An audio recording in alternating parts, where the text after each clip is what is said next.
Once the body is exposed to an antigen, an adaptive immune response develops through an immune reflex arc, which includes afferent phase, processing phase, and effector phase.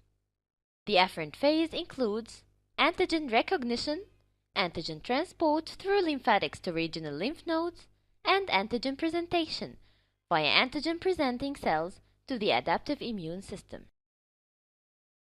Antigen-presenting cells, or APCs, process the antigen into fragments or small peptides formed of 7 to 11 amino acids.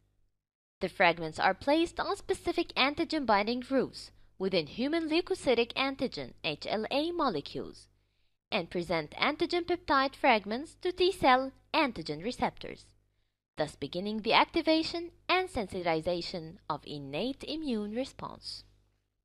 HLA molecules represent different families of human white blood cell surface glycoproteins, called major histocompatibility complex proteins.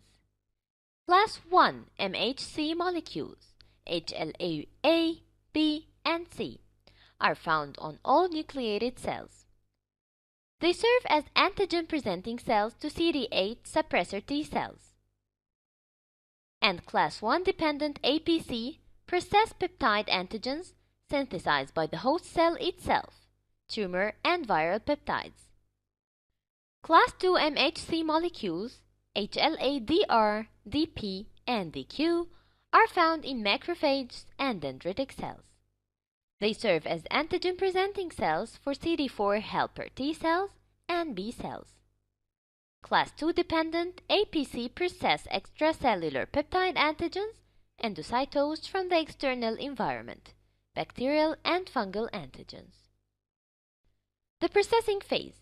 When CD4 helper T cells are activated, they produce the following functions: cell division, cytokine synthesis of interleukin-12, interferon gamma, and tumor necrosis factor beta.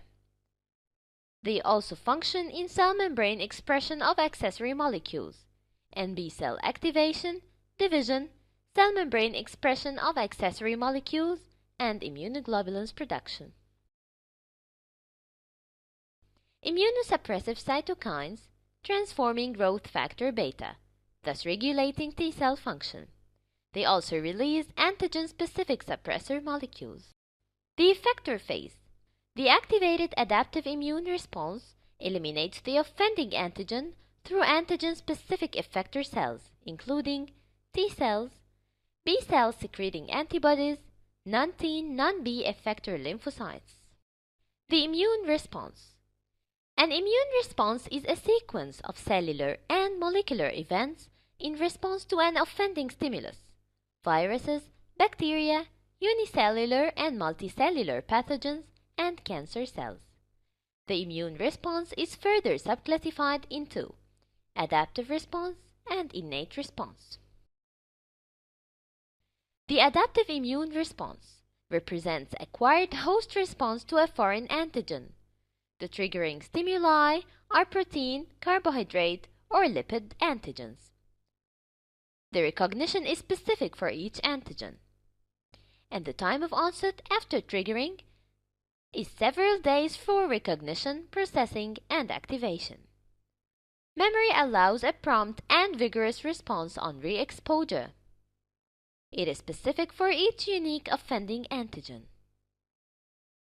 Antigen-specific effector cells, including T and B lymphocytes and molecules, immunoglobulins, are involved, also non-specific effector cells. The innate immune response represents genetically determined host response to offensive stimuli.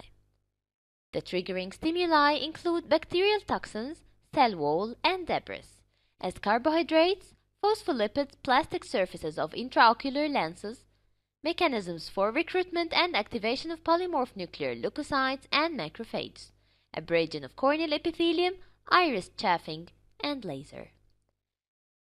The innate immune response recognizes conserved molecular patterns, and the time of onset after triggering is few hours for direct activation of cellular response as it is pre-programmed. There is no memory Thus, the response is the same each time a trigger is present, and it is nonspecific. Different stimuli can trigger the same response. It includes nonspecific effector cells as neutrophils, eosinophils, and monocytes. Complement acute phase reactant, C reactive protein, and alpha-2 macroglobulins.